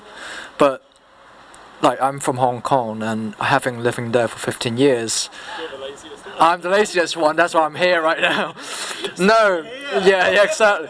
No, but the thing is that obviously, absolutely, but also is that work-life balance that in Hong Kong you just don't have, and no one enjoyed work at all in Hong Kong. It's competitive, but not in a good way, and it's actually quite damaging to like people's mental health. So yeah, I disagree with the idea of laziness. I think we can talk about efficiency, we can talk about different ways of like, making the economy work, but to kind of like just say laziness and generalizing people, I think that's not the right way of seeing the whole situation. Well, I'm at the height of my efficiency at the moment, so I feel like there was some head nods coming one from second, someone. sorry to... So with lazy or not lazy, but I think it's just a bit lame for all of us to blame one politician group or the other, because at the end of the day there's a certain budget that needs to go around, and it needs to come in some way, and there is just there's only so much that can be given, both for like either in benefits for people that have less or in tax that for people that have a lot. But it's just like I just find all of these evilizing of people also really lame in a way, because I'm just thinking they're doing a job. They need to decide something. They have a really hard job to do, to go and say, okay, we have I don't know how many billion in debts we have a crisis of COVID, we have a crisis of this, we have mental health crisis, we have NHS crisis, we have all of these, everything is in crisis, and then of course we need to go and work on all of this, and it needs to be in a way, I find that it needs to be a lot juster, but I also find that just like because like we all make our choices. We all go and choose certain education, choose certain professions. And if I just want to be doing everything that is really 100% just how I want it to do, be it I don't know, a singer, and I can't get a gig, well then I also can't expect that everybody that is working hard and having a horrible work-life balance, for example, because they put themselves through university, put themselves to a 12-hour job and so on. It's not only, I just like feel sometimes you have to be a bit more critical about yourself and what you're giving to society as well. Margot, you had a view on that? No, I think, but yeah, I mean, because you've made a lot of points, and I think the kind of the judgment. There's a phrase in French which I'm gonna say wrong because I don't actually speak French, but the gist of it is that it's the melody that makes the song, and what it means. All right, okay, so you've got the same phrase? Right, so you know what I mean. So sometimes, so basically that saying means that you can have whatever views you want to, but it's just how you communicate them. And really, it's just like if you can communicate them in a way that's constructive, or maybe, if you call somebody an asshole, then that's just, okay, well, that's one way of doing it. But if you can explain why you can't spend money on this, but maybe on that, in a way that people understand, that's harder, but it's possible, and then people can maybe try to show some empathy. Do they already? But anyway, so that's kind of what I wanted to say. But also the second thing I wanted to say is, like, I've heard this phrase recently that one of the kindest things that you can do to other people is to show your boundaries. And I thought it really made me think. What do you think about that? The kindest thing you can do to someone is like to set your boundaries. What do we think about boundaries? If you don't play cricket and you know what a boundary is, you wanted to say something in return. To boundaries. Okay, no, we can go back to that. I think there are many hard decisions to be made. My hard decision now is where to go next. So Roy? Yeah, I think boundaries are important to. If you feel strongly when they get crossed, perhaps it is the right thing to do. I suppose it's also about being honest, and I think honesty is very important. I think the point I wanted to make, or kind of continue the discussion on, was about this productivity or laziness, and I think that.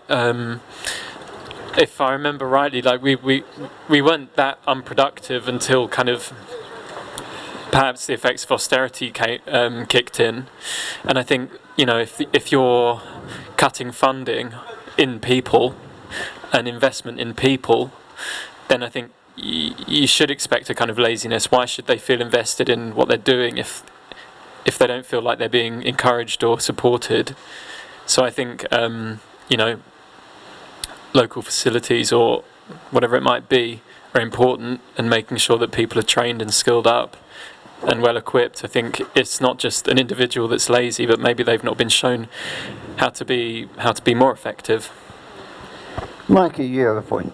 Yeah, when I was at school, I was a very, very lazy school student because I really hated school. And when then I went to art school, and I was very, very unlazy. I went there at like 9 o'clock in the morning, and I went there until it closed at 9 o'clock at night, and I was making art all the time. And I did it by drinking loads and loads of Coca-Cola, bottles of it. But that's not the point. The point is, you're lazy when you're sort of turned off, you don't feel very excited about what's going on. And I think that Roy's point is a very good point. Is that if you take away somebody's power, if you take away their sense of importance, their identity, of course they're going to be lazy because they're not invested in it. So what makes us productive? What's the thing that will get you going? I wanted to say something to this with lazy or not lazy. So I think maybe that's not really the point, because what we are saying, whatever lazy or not lazy, but what's basically coming to with all of this, I think it's always money, right? So it's just like you want to have some sort of money. If you need loads of it or bits of it, or if you need funding, as you said earlier, or if you need whatever sort of money. So if you for example, if you are so passionate about one thing or the other, and you want to do it, and that particular thing doesn't give you money but gives you happiness, then why should somebody else give you the money when they are maybe doing a job that doesn't make them happy either?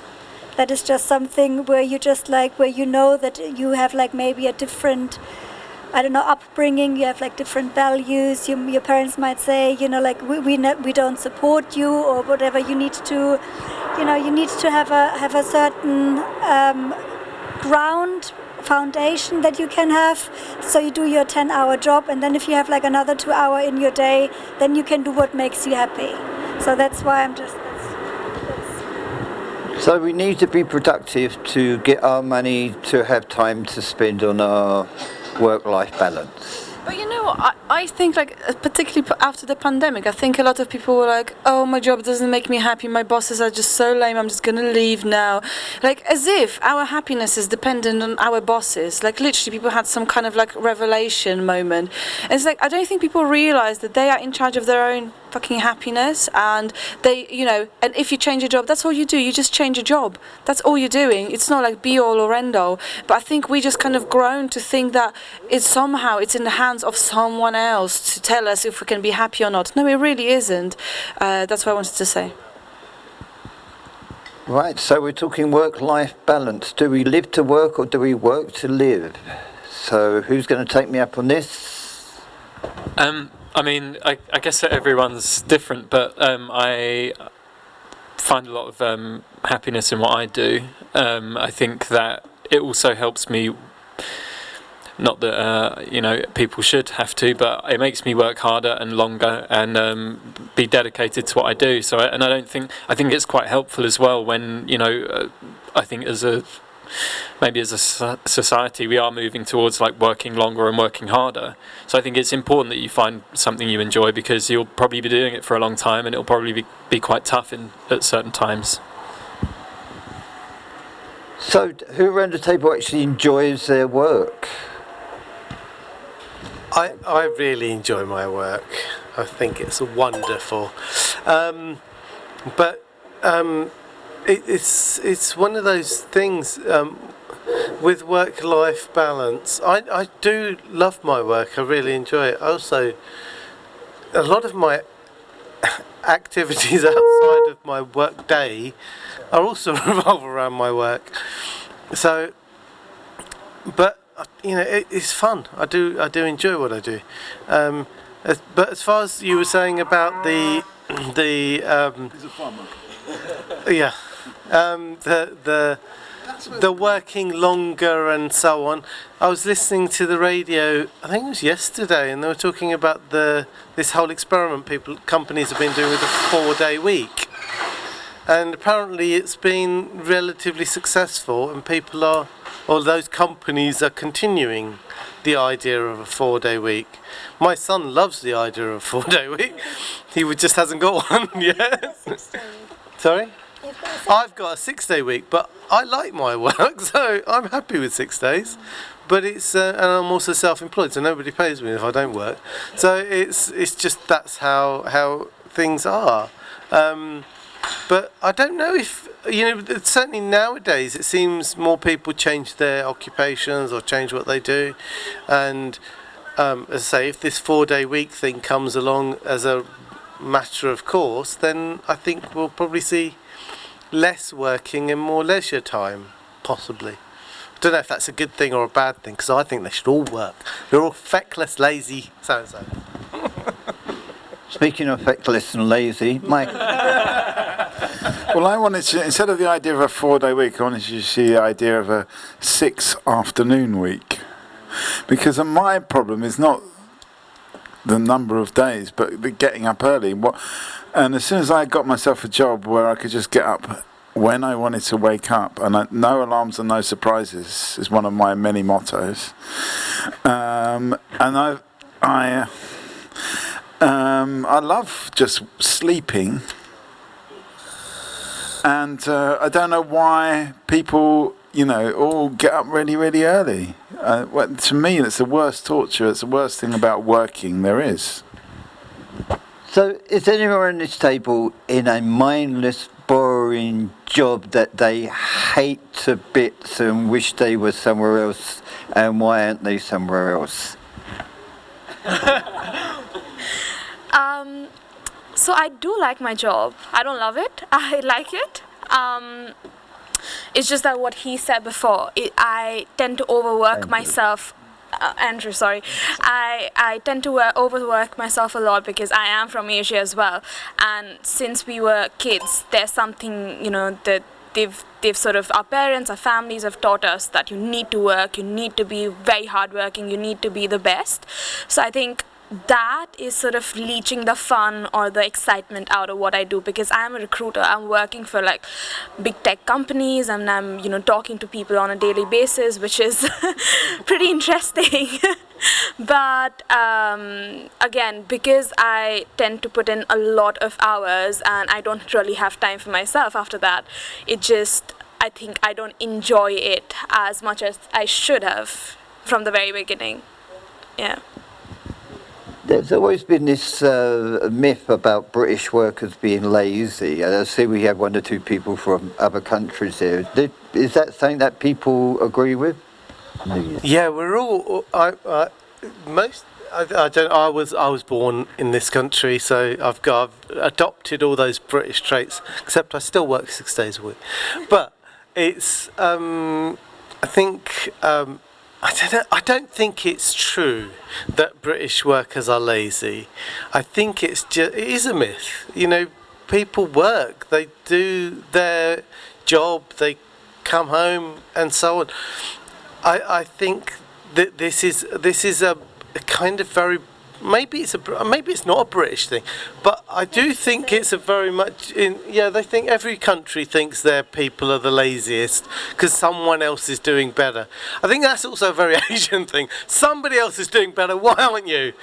And it's just there is this notion, and it's been there forever. I mean, even in imperial times, there were all the colonies, all those people were lazy.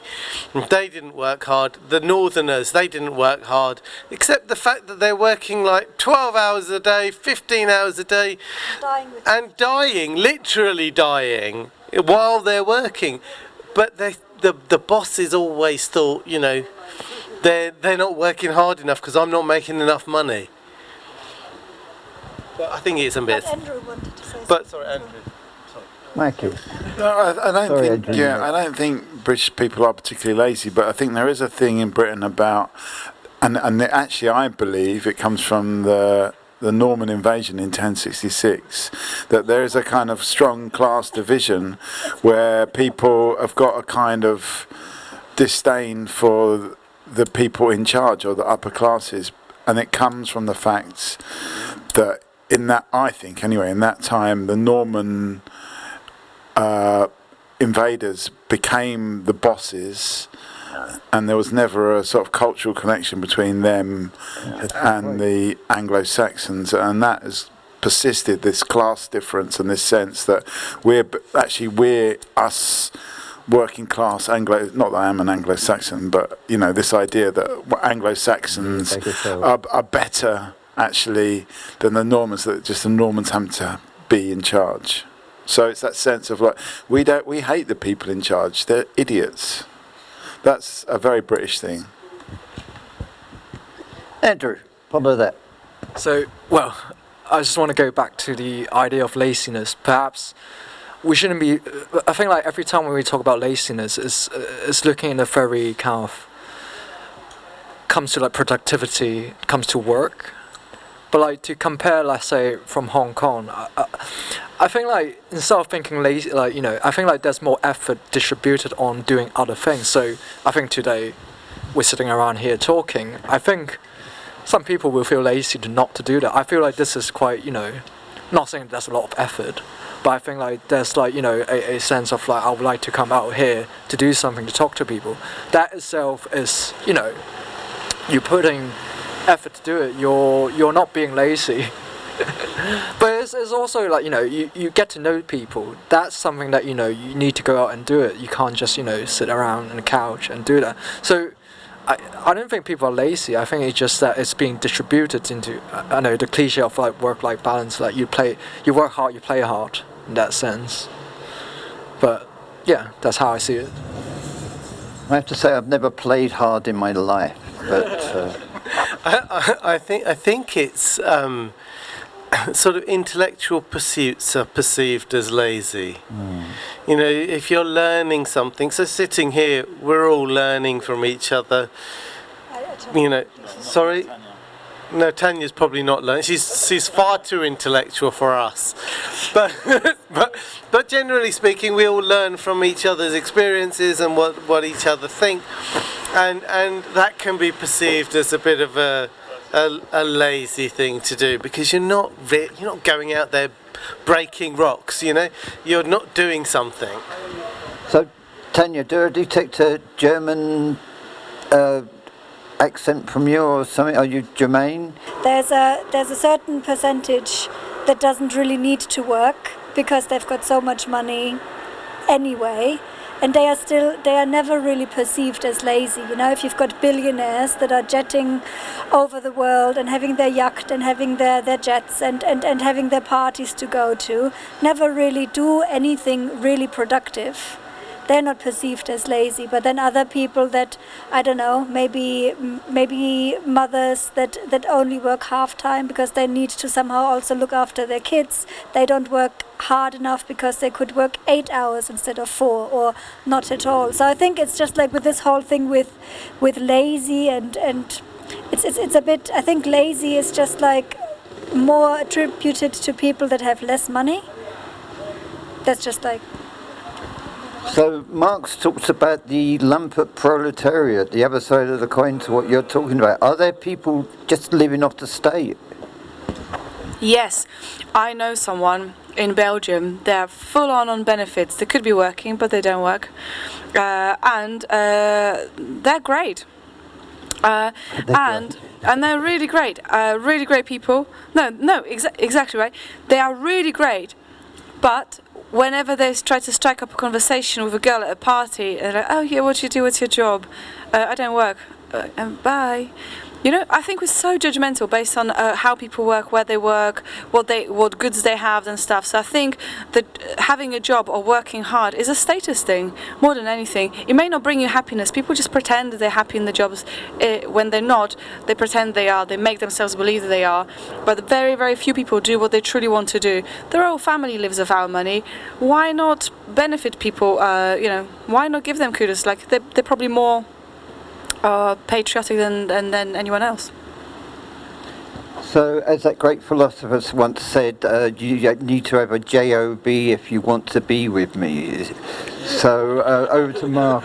Well, they say that the royal family brings in a lot of tourists and stuff like that, but I wonder if those same tourists would be interested in like going to the streets of Liverpool and, you know, and Sunderland and viewing that people on benefits as well. It could be a kind of benefit tourism as well, just a sort of like a bonus as well as seeing the royal family. You could go to Benefit Street as well.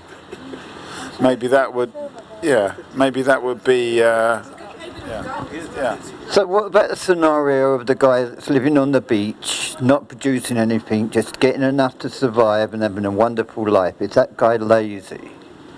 Sorry, I keep not answering your questions, but I just wanted to say something to Marga, in terms of, you know, I'm in a place where I don't hate the job. I hate everything around it, and it's just like it is a bit. Yeah, well, it is. It is about hating people or hating somebody's behavior. It's a bit, you know, maybe the same, maybe not. But I'm just saying the thing is also, you know, of course I know that it doesn't make me happy, but I also have other responsibilities. I'm the only one that earns a living within the family. I've got like dependents on me. I need to make sure, you know, with this cost of living crisis, that the kids will still be fat and all of these things. So, and you were saying, you know, like we all suffer for our children, so we need to also do some suffering in that. So it is, you know, of course I would like to have something that I would not dislike so much, but then at some point, you know, sometimes you just have to suck it up. I'm going to take your address. This is very amiable that we all suffer for a cause, but do we have to? I just want to pick up on what this man said. Sorry, I just live here. There's nothing to be sorry about. We just feel no shame. We've got a studio here. It's okay. I think he might have to feel some shame. He maybe feel shame. Yeah, I think he might. He might think that that this is a shameful position to be in at this stage in his life, because he hasn't worked hard enough. Okay, so do we all aspire to be middle class? I mean, we're talking about earnings, we're talking about aspiring to a better life, and what is a better life? That's genuinely an interesting point that you hit on there, because sometimes I feel like in the past I have felt shame or judgment when there wasn't any. I was just projecting what the other person may think of me, and I think that's something. And when I stopped doing that or realized I do that, it was like a really just different experience. I just want to apologise for projecting shame on you there. It wasn't my fault. That's okay. So where are we going with this? Are we saying that are we aspiring to things? We're saying that we have. Sorry, the second thing I wanted to say is that for a long time, without knowing it, I've made a lot of discoveries fairly recently, actually, about life. But for a very long time, I thought I was aspiring for not being called out. Oh, you're Polish, just like our cleaner. But I really aspired to be middle class British, because to me that was being British. I didn't really know many people who were living in poverty or whatever. So, and then when I wasn't treated like a middle class person, I used to get really rattled. And the reason, but I thought that people don't treat me like a British person, like an equal, maybe should I rather say. But actually, I think my expectations were set a bit like, oh, middle class is like that's the correct benchmark. Anything, but below that, it's bad. But I don't think that now. Can I just go around and ask people what class they perceive themselves to be in, if that's a relevant question? Okay, so when I was kind of born into a working class family, yeah, but by the time I was a teenager, I was in a middle class family in the traditional sense of the word, in that my parents owned the means of production, so they had a business, and I perceive myself as being middle class today. Now, there's lots of middle class people that don't have a lot of money now, or don't have a business, but they still perceive themselves as middle class. I was watching a program, I think it had Michael Portillo or one of these politicians in it, and he was talking to this woman in a council flat, and she said, well, I don't work, so I can't be working class, so I must be middle class. Sorry? Must be royal. Well, yeah, aristocracy. but essentially, it's become a bit of a confused term, middle class. So, I went to an independent school, I also went to a grammar school and all these other things. And so I'm kind of quite middle class in every sense of the word.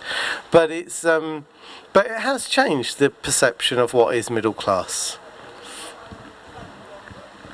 So I need to work, so I'm working class.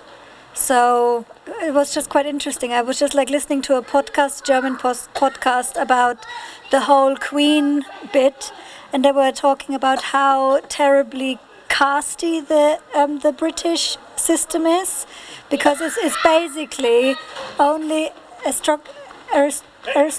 it called? Aristocracy, and then middle class is just like such a small percentage, because it only is if you are producing your own work, right? So if you're technically, if you own the means of production, so you're a business owner. So you must everybody's basically then working class, no, except very you little. You were self-employed for a period. Yeah, so but you not were middle class. Now you become working class. No, I'm coming. Now you're earning more than working class. How low can we stoop? I'm employed, so I think I'm a working class person then, because and I was born in a working class family as well, because my dad is a banker.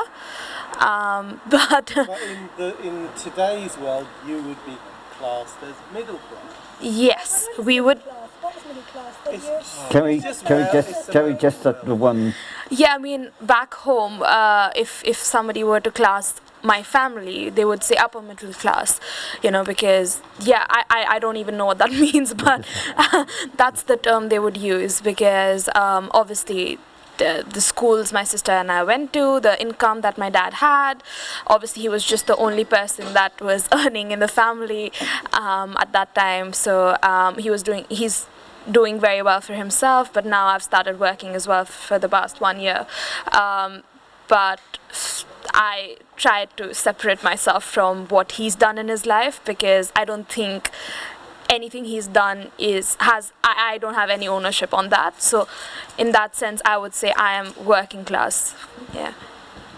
Andrew. I guess I want. Okay.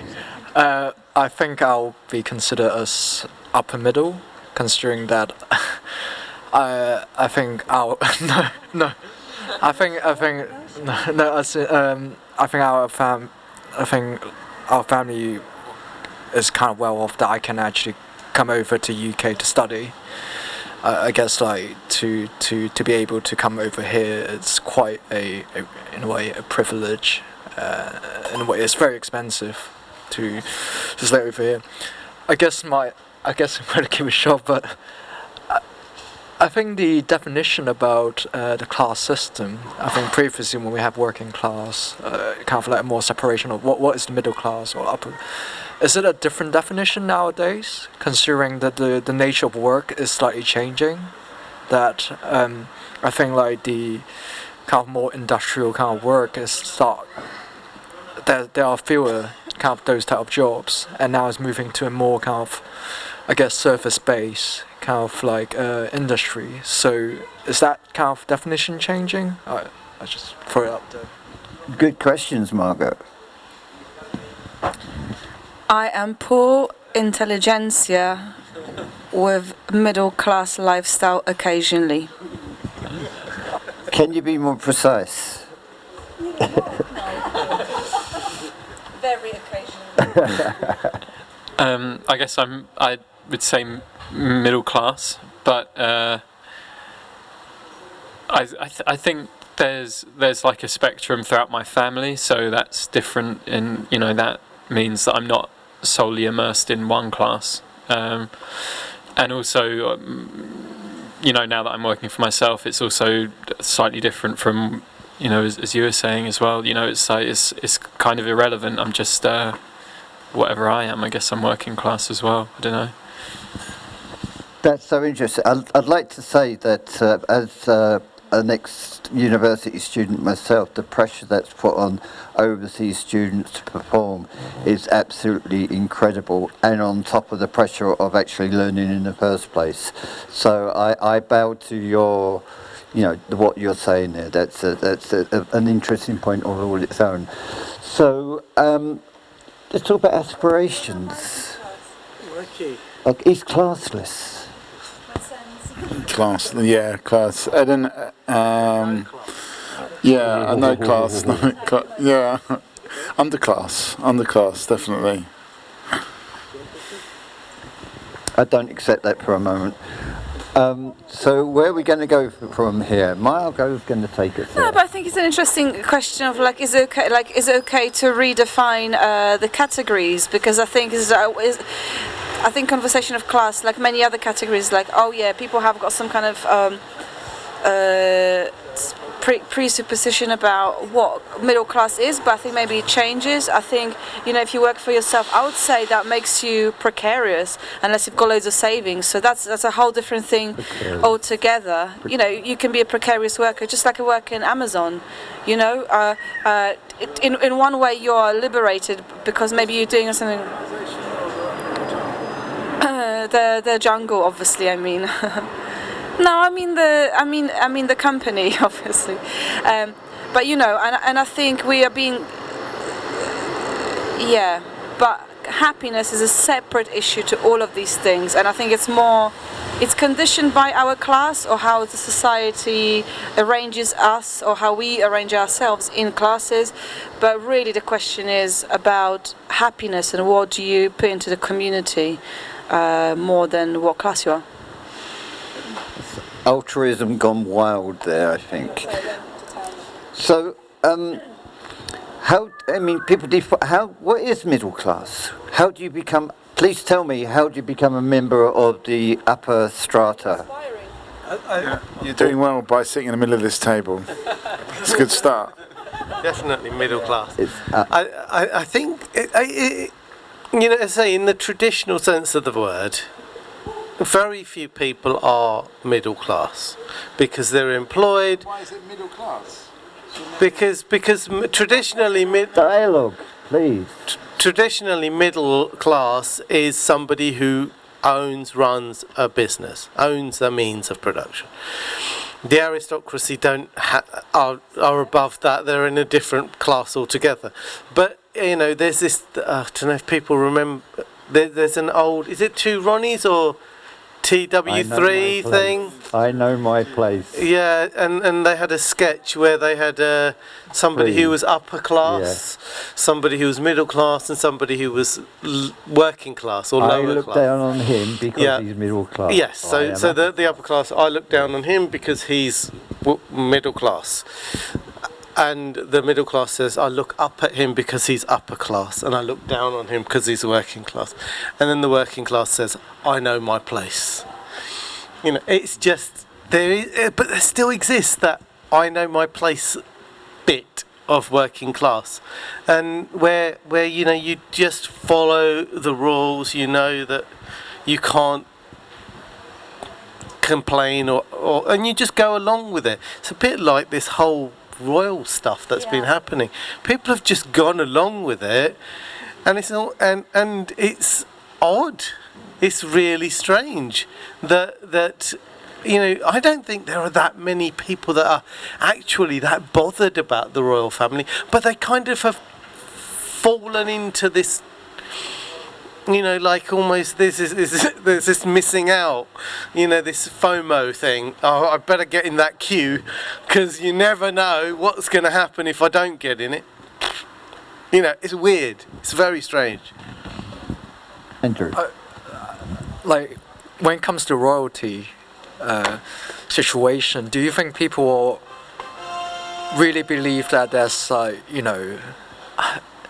find it really weird that, well, personally I'm not a religious person, but I find it really weird when people on TV telling Charles, like, God save the king, as if, like, do we still believe in that kind of, like, medieval thoughts of the God chosen this person to rule the country?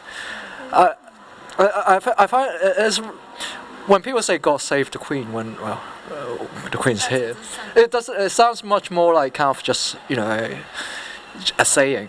But like as soon when Charles becomes the king and people saying it, it feels like this is a bit all very weird. It's are we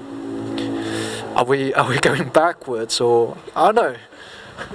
Okay, let's take it a bit further. Okay, we have national anthem, God Save the Queen, which would obviously now God Save our gracious King. Name some tunes that we can funky that up a bit. Well, I was in Wetherspoons in Hackney. Of course you were. On Sunday, and we were singing Anarchy in the UK, and it went down very well actually, because people in Hackney support an anarchist state. So that, for me it would have to, even though I'm not a big Sex Pistols fan, Anarchy in the UK would be a good start. Maybe. Do you think Hackney, having been gentrified over the years, is why they support anarchy in the UK, rather than when the working class were there, they knew their place. They knew that they must follow the king or the queen or whatever monarch, and if they're told to bow and scrape, they will just do it, tug their forelocks and go for it. But now, because all the wealthy middle class people have moved into Hackney and chucked out all the poor and destitute, and this is why it's become there's a possibility for anarchy in Hackney. Right, we're talking tunes. Oh, I don't know any tunes. Give us one. I don't know. I'm not very good at Land music. of Hope and Glory. I Get Knocked Down by Chumbawamba. I Get Up Again. My Old Man's a Dustman. And he wears a dustman's hat, is it? Apparently so, yes. So, do we have any ideas for tunes for the new national anthem? Go on, Andrew. I was thinking, who's saying that song? Everybody wants to rule the world. Oh, Tears for Fears. Tears for Fears. Yes. I don't know. I feel like that's a time to sing that. Do you want to give us a few bars? I can't. I can't remember. Because there's no singing allowed at Talkaoke, I will render it in spoken. Verbally. Yeah. Ha ha ha. Yes, everybody likes to rule the karaoke. world. I think that's how it goes. But I think we should branch out. I think we should not. We just have a hum. We should have a hummed. This is my final thought, actually, just as well, because we are all going to move on with our lives, because we have been here for 2 hours, and previously for 1 hour. We kind of said we're going to go on until 8. Enough of the soft story. Come on. Yeah, I mean. We should have an anthem without words and just come up with some brilliant melody line. That's it. Wonderful. But don't have any words, so people can stand there and be like, but it could be any tune whatsoever. The Internationale. Well, because people don't know. I forgot you, didn't you? Roy. I'm not sure that I have a song. I'm not. Yeah, you might have to come back to me. I'll come back to it. Well, we're nearly on final thoughts. Can we have a final thought? Right, go on. The only way is up. Baby. Oh, yeah. Yes. So, okay, to finish the evening on a lighter note, let's have a what's going to make us happy tomorrow? Sleep. No, you don't have to do any more talkaoke. No, I'm just tired. I'm going to be sleeping tomorrow because I want to stand up for the 6 afternoon week. So it's a working week with no mornings, only afternoons. But you have to work 6 days a week, 6 afternoons a week. That's going to be my campaign. So I'm going to be sleeping tomorrow morning. Right. Now that we've altered the time-space structure, how do you feel about that? No, I want to be getting up at 6 a.m. 6 days a week. 6 days a week.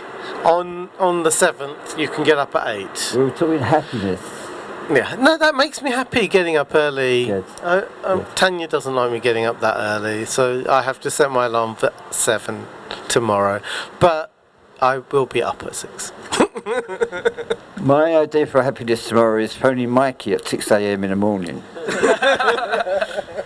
Honestly, I'm just happy it's a Friday and it's almost the weekend. So Friday is my favorite day of the week. So yeah, I'm always happy on a Friday. Right. Yeah. So it's Friday and I'm in love. So I'm going back to Bath tomorrow with my friends because it's 10 years anniversary since we started uni there. So it's going to be quite fun there, I think. Probably go out drinking and go to a club. So marvellous. I'm also looking forward to sleeping tomorrow, but also to cracking on with something that's been on my to-do list for a little while, which I just don't want to do. I mean, I do want to do it, but because it's unknown, I find it hard to. Yeah, exactly. So I'm looking forward to breaking the procrastination and cracking on with music for my show. So that's what I will do. Thank you, Mikey. You will also be there when you wake up. Enough information on that one. Yeah, I think I'm also looking forward to the weekend. Yeah, that'll get me through the day. So do we all realise that tomorrow is Poets' Day? Do we know what Poets' Day is? Poets' Day is piss off early, tomorrow's Saturday. Sorry, just very quickly, just because you brought up weekend, what do you think about this other phrase? I just got so many phrases that I just want to run by people and sense check for. Work hard, play hard. What do you think about this phrase? No, I didn't say that one. Did you? What does it mean? Like, what do people think of it? It's final thought. It means you need to get pissed with work colleagues to prove that you are fun as well as hardworking. It's complete bullshit, I think. Is that from personal, you... Well, it's from American companies where this is like all there. But Tanya's told me German companies used to allow people to drink beer at lunchtimes. That's terrible. That's awful behaviour. But obviously they're very efficient, so... This is true. Right, so we're going for final thoughts. And yours is obviously your sleep. So do you want to go first before you conk out? My final thought is peace, love, understanding, less judgment, more talkaoke, play hard. Oh, enough of that rubbish. What's your real final thought? I thought that was very good. I didn't know how to follow up there. I don't know, I really enjoyed tonight talking to everyone. I feel like this. Thank you really for magical. your contribution. Yeah, I'm just happy you guys called me over. It's been really nice. It's been lovely. And it was really nice meeting you all and hearing your thoughts, and definitely learned something new tonight. Can I just say that's the first time I've heard the word jolly said in the last 20 years. But thank you for saying it. I'm just cold and want to go home. Are you thinking the same thing? No, I think all these British lazy workers should get on and work harder. Right. Actually, I can't be bothered with that, so... I think we need to come up with a new paradigm for class struggle that doesn't involve the idea of conflict, but of an imaginative vision for a better world. Mike has just woke up. Yeah, that was heavy. Final thoughts. I think I was quite struck by... What was I struck by? A car. No, I think... I think I've got to probably work harder if I'm being classed as, one of these lazy workers. I think it's not true. I think we're all working pretty hard. That was like the piece at the end of Prime Minister's questions where they say, yeah, but we're doing a great job. So, are we finished? You're doing a great job. We are finished, so let's give Ian a big round of applause. First time in the public realm, so this is on the street. Fantastic job. This wasn't the one I wanted to press. It was this one. So let's give Ian another big round of applause. How was it for you, Ian? It was heavenly. Yeah. Absolutely mind blowing. And so we're going to be back again. We don't know when are we going to be back again. We're coming back again. Well, we've got some podcast workshops that people are welcome to come in and drop into. 15th of October is the first one. On the 21st of October, which is a Friday, unusually, we're going to Hackney, Hoxton Gardens, so come and join us there. And then last Thursday of each month, we are here on the street doing our bit for changing the paradigm, any paradigm, you name it. We'll do our best to change it. It's a hard time. But yeah, really brilliant work in the middle. Ian, how was that for you? It was heavenly. Was it jolly? It was very jolly. Fucking right. All right. Thank you, people. Tanya needs to get warm. But thank you so much for coming down.